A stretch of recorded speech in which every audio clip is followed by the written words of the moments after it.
পাল্লা করা? হ্যাঁ 23-24 সালে পাল্লা করা। এটা কি মাদি কবুতর? মাদি কবুতর। কত কিলো পাল্লা করা? এটা 5 সাইড পাল্লা দেওয়া। 5 সেট পাল্লা দেওয়া।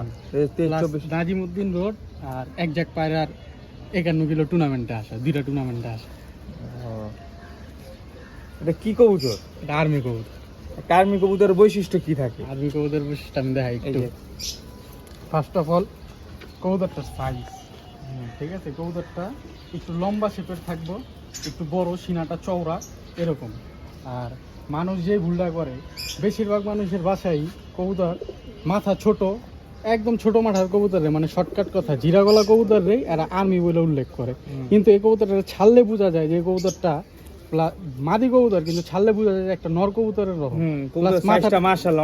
মাথাটা অনেক বড়, অনেক বড়। আবার কাজ করা কবুতর আর্মি কবুতর বলে। আর্মি কবুতরের বৈশিষ্ট্য একদম সেম, এরকম লম্বা, হালকা